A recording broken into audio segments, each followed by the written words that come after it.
Welcome to EVTN News. We identify as the #1 news program on YouTube, on the internet. And speaking of identity, there was a Catholic identity conference this weekend in Pittsburgh. I didn't attend, but if any of you did, let me know what you think. I do have a short report on something that one of the people said later on in the show. And we do have a show with a lot of information in it, so buckle up. There's going to be a lot of news articles here, and as always, I link all my news articles, all the links in the description for you to browse at your convenience. So the first story we have is Bishop Caggiano says we need to agree with everything political. The Pope says to avoid division. So this is the Bridgeport Bishop Frank Caggiano. He said the church is fracturing. It reflects the political fracturing even here in the United States. We don't speak with the common voice because everything the Pope is suggesting we do in the public sphere, we also have to do it within our church, and we're having difficulty doing that. So we don't speak with a common voice because everything. So basically, it seems like what he's saying is that, yeah, I mean, we need to basically listen to everything the Pope says and do whatever the Pope says, and yeah, blind obedience. But these people that are promoting this, they're the ones that support the blind obedience. They're the ones that support the stuff that Pope Francis is saying, not necessarily the blind obedience. So anyway, moving on. In India's Madhya Pradesh state, there is some Christian pressure, should we call it. On August 27th, Hindu activists gathered in the Kalyanpura village, located in the Jahabua district, and declared their intention to make Jahabua a conversion-free district. According to media reports from this gathering, the activists gave an ultimatum to the local government demanding a crackdown on Christians, or else the groups would perpetuate their brand of violence. And so Hindus, I thought like Hindus were the ones that just kind of meditated, like sat down, and they're very peaceful. Vatican II references the Hindus, how they're trying to reach the state of nirvana, and so I thought they were peaceful people, but apparently they don't like Christians. The Christian, the Vatican II, the Francis Church loves the Hindus. They love all religions that are not Catholic, but Hindus don't seem to return the favor. So that's that. Speaking of Vatican II, Pope Francis said the Second Vatican Council shaped his theological and pastoral vision.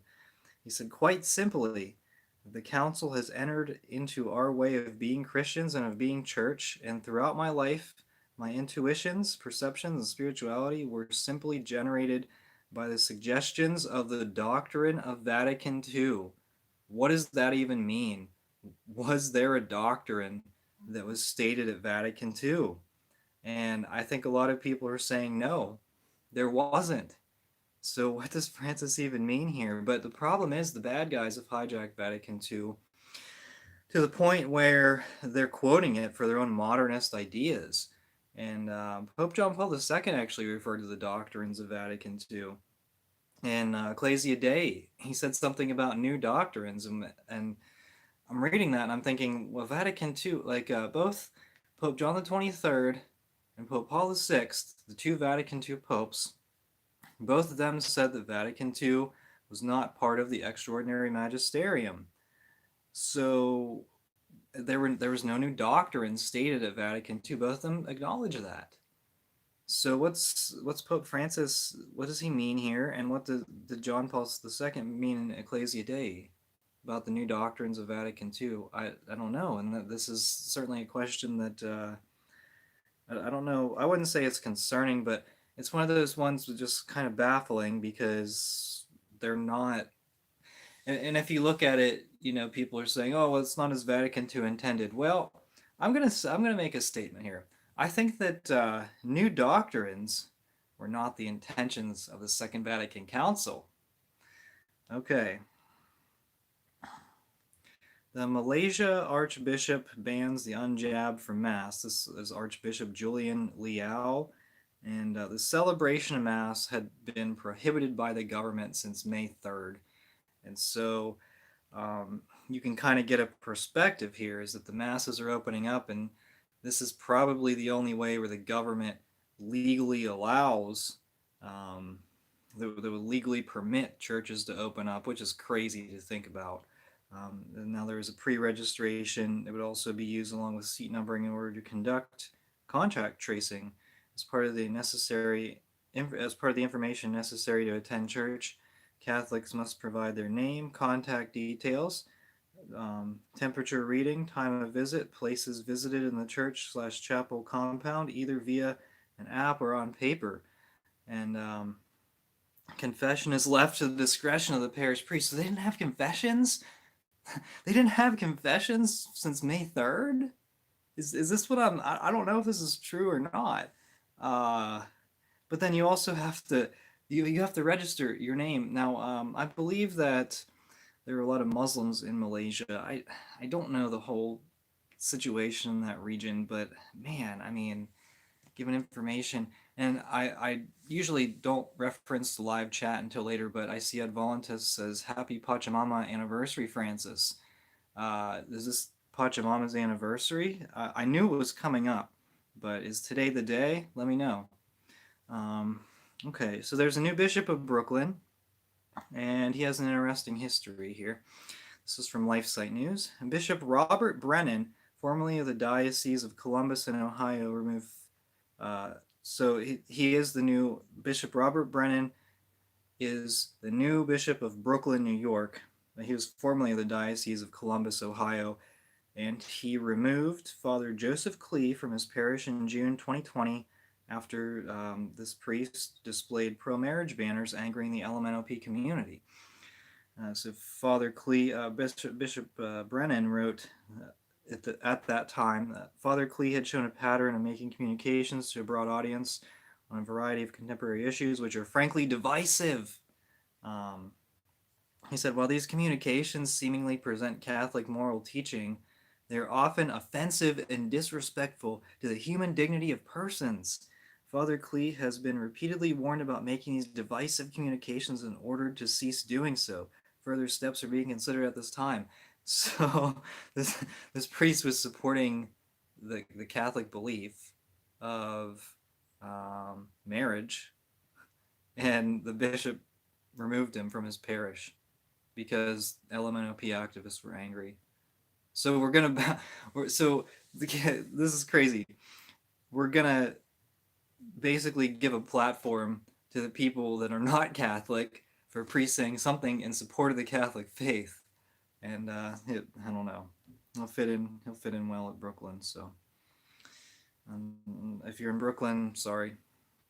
I don't know. Here we're getting to Church Militant. So there was a Church Militant event.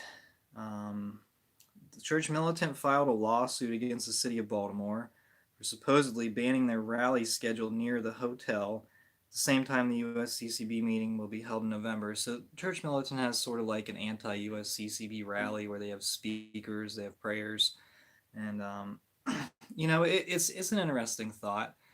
And the USCCB meeting is usually held in Baltimore at a hotel. I believe it's like over $300 a night to stay there. So these are your bishops. And let's see here. In a court filing, the city says it instructed the contractor that manages the pavilion to cancel the event out of a legitimate fear it would incite violence in the heart of downtown Baltimore. Church Militant promoted and exalted the January Capitol events, the city lawyers claimed. So, like, I don't really follow Church Militant a whole lot. I think it's helpful that they have these rallies against the USCCB just because it demonstrates that there are people, like, no one supports the USCCB and their initiatives, and a lot of people support Church Militant. I think that's sort of kind of what it demonstrates. So, and if you look at the USCCB like videos that they post, there's not a lot of views. Like, it's the viewers of the church militant, or not the church militant, the USCCB videos. It's basically me and a bunch of people in the media that are watching these videos, like people like in LifeSite News or Catholic Family News, just to see what the bishops are saying. That's who's watching these live stream videos. So it's going to be pretty funny. Um, it's always pretty funny because I get the video clips and I don't, I don't mean to pat myself on the back, but here in this channel, you pretty much get comprehensive coverage and it's very draining for me. Um, but I get you the comprehensive coverage that you need from the USCCB video clips. And I think that's, a lot of people, I think a lot of people like to see those, see what's going on, see what the bishops are saying without watching the entire video. And whenever these quotes take place, you can actually see the full context if you watch the video clips. So I think it's helpful in that regard. So Cardinal Gregory made some comments about, in reaction to Pope Francis, saying he will not deny communion to anyone. He said, I think it was extraordinarily helpful, the comments that Pope Francis made, and it reminded the bishops, all of us, that we're not there as police. We're there as pastors, and as pastors, we certainly have to teach the faith of the church. We have to be true to the church's heritage of faith, but we also have to bring people along with us. And he said, well, a bishop's role is not simply a matter of pointing out their errors. Bishops should be welcoming and engage in drawing pro-abortion politicians closer to the life of the church. We need to do that more effectively, more publicly. So what does that mean? Giving them communion? Is that drawing them closer to the life of the church? If you draw them closer to the life of the church, wouldn't you want to tell them the truth? So I think we've come to expect that from Cardinal Gregory. World Meeting of Families. This is going to be a mostly digital event. It will be, so here's a quote, it will always be a worldwide event as in the past, only this time it will be lived in all the local churches all over the world, said American Cardinal Kevin Farrell, while presenting the event on Thursday. He said, together in spiritual communion, but not all in the same venue. So basically this means that it's going to be a live stream event. No one's going to watch it, except maybe a few McCarrick Cardinals like Cardinal Farrell.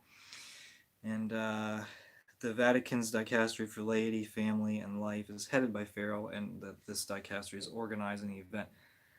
Cardinal Farrell, yeah, he is a McCarrick Cardinal, and he's organizing the World Meeting of Families. What would any of these families want McCarrick to meet their children? Would they want their children to meet McCarrick's good friend? Yeah, raises some questions, and Pope Francis has promoted him. Pope Francis promoted Cardinal Farrell a number of times and put him in charge of these important dicasteries, even though Cardinal Farrell, Cardinal Farrell received bribes from Bishop Bransfield, the disgraced Bishop Bransfield in West Virginia, who was another McCarrick friend. And the bribes included, I think it was like a $20,000 bathtub. Yeah, that's what we're talking about. Okay. The German synodal way wants to debate the question of whether priests are still needed, deciding by a narrow majority on Friday that the responsible working group should investigate the question of whether priests are needed in the Catholic Church. This was reported by Ed Penton, and I mean, can it get any crazier? Like, I think the German priests that follow the synodal way are not needed in the Catholic Church. In fact, they should be removed from the Catholic Church. So in that regard, I actually agree with that statement. There's some antivirus bishops in Togo. The Catholic Bishops' Conference, and this is in Africa. The Catholic Bishops' Conference of Togo reacted angrily to church closures, accusing the Togolese government of trampling on citizens' religious rights. Well, that's good. That's what bishops should do. So good on them. They also firmly condemned the jab mandate that is being imposed on the population by making access to essential public services impossible without the jab. After an extraordinary meeting on September 24th, they insisted the jab must remain a voluntary act. So there is hope, and I've been reporting on some virus bishops in Africa, and these guys are anti-virus, and so there are good bishops in Africa. There are they're not all 100% great. I think our hope does still come from Africa, though, and the ones that I'm sure you know, some cardinals, Arinze and Sarah, they've made some pretty good statements. Um, I think a lot of people are disappointed that Sarah's not speaking out, especially now that he is retired. He has more of an opportunity to speak out, but problem is he's not. But I think regardless, if you had a pope like Cardinal Sarah, um, if he or a similar person were elected pope, I think we'd be in very good shape as a church. But it's just my opinion. I think that's a lot of people's opinion, especially a lot of the people that view this channel. St. Peter's Basilica was shut down for a private mass. It was closed down temporarily on October 2nd, and all usual masses were canceled according to a note in the sacristy. It was a very strange event.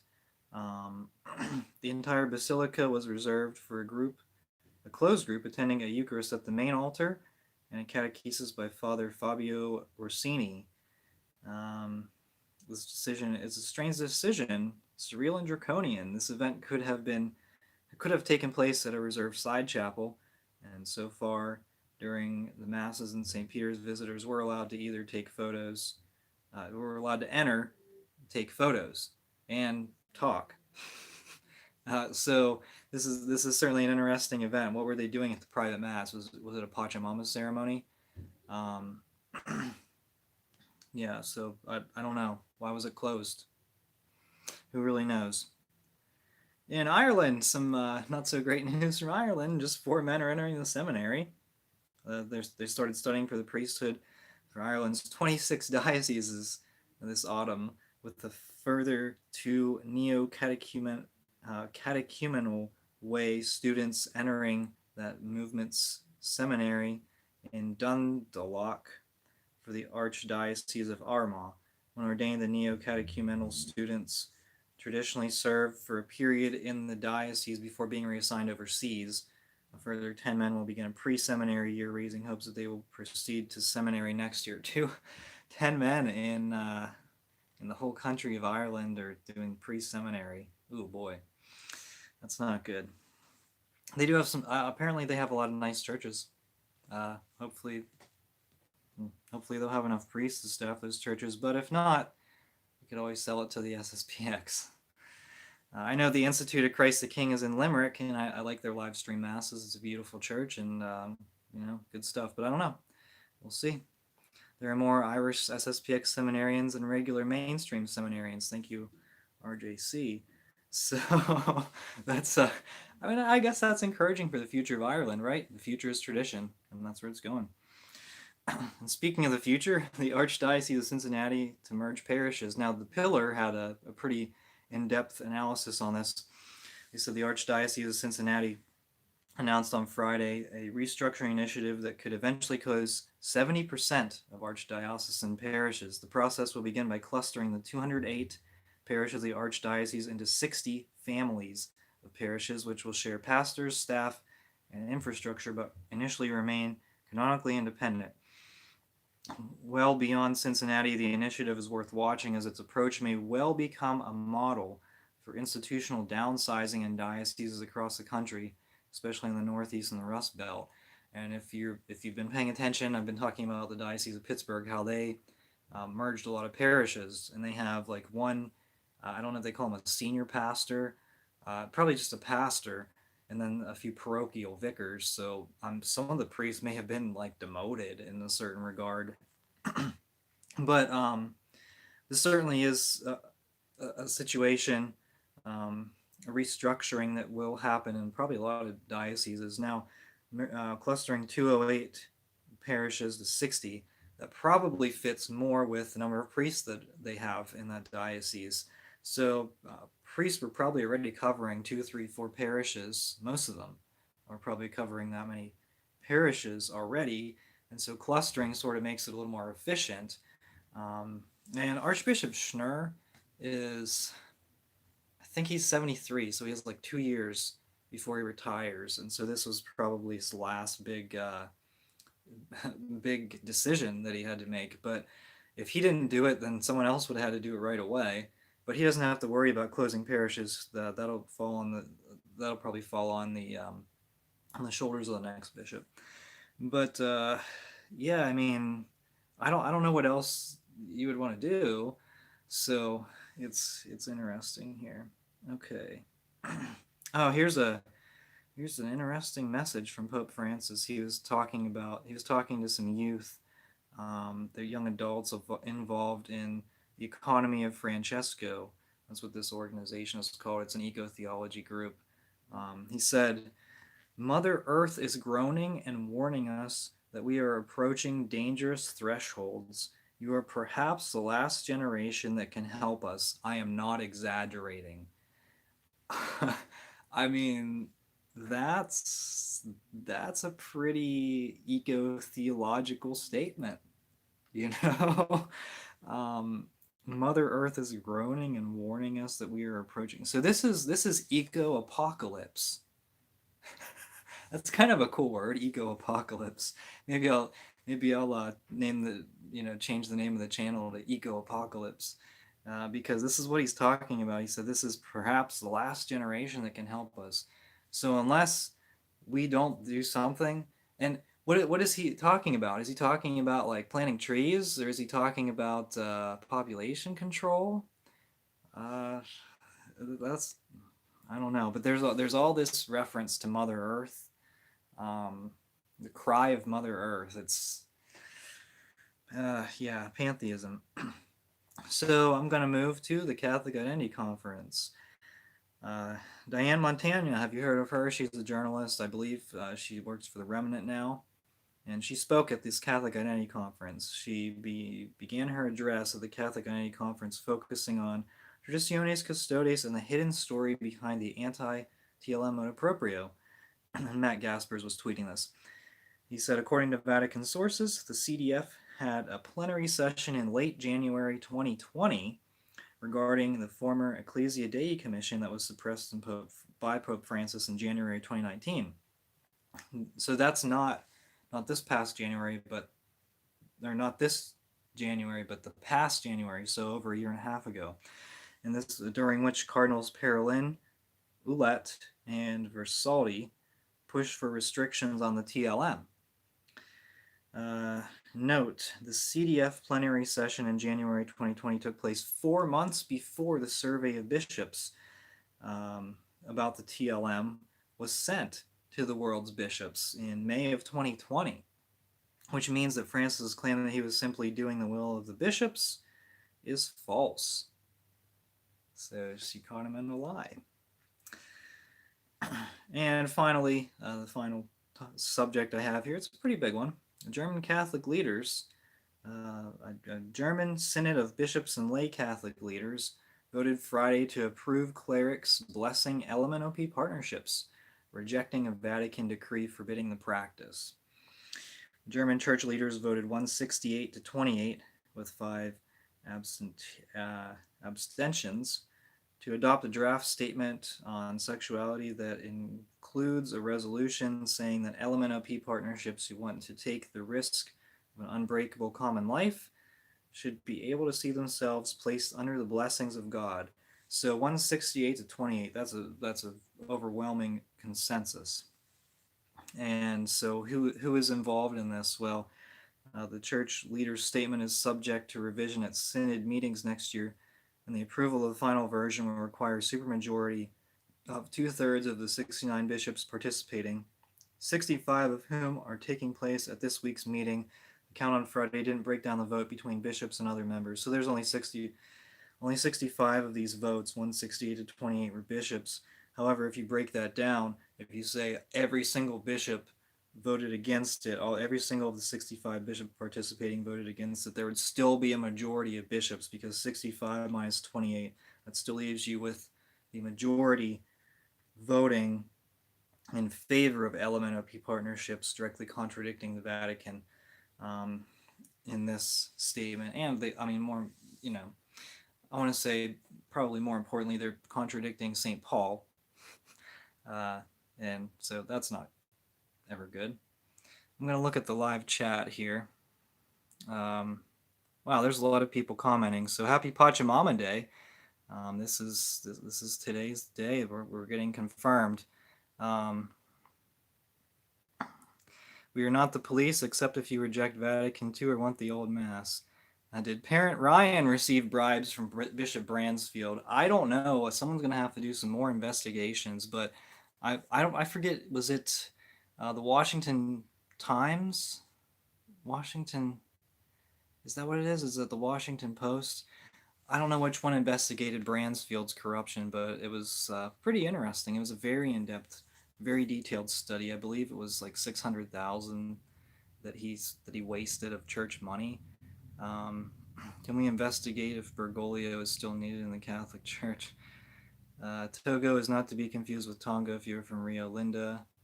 Okay. Um, not so powerful silence from Cardinal Sarah. Yeah, see, so that's the thing. But I think Cardinal Sarah was. I think he'd probably be a good pope. I mean, I don't know. Even though he hasn't really said anything. Um, the populations of these cities, so probably in reference to Cincinnati, is increasing. So why is the Catholic Church there shrinking? What about my precious new springtime and new Advent? Yeah, I mean, this is this is the new Pentecost. Why? What else could go wrong? Um, yeah, here we go. These sickos need to be shouted down every time they open their mouths in public. All right, hey, thanks guys for commenting. If you have any thoughts, any opinions, comment.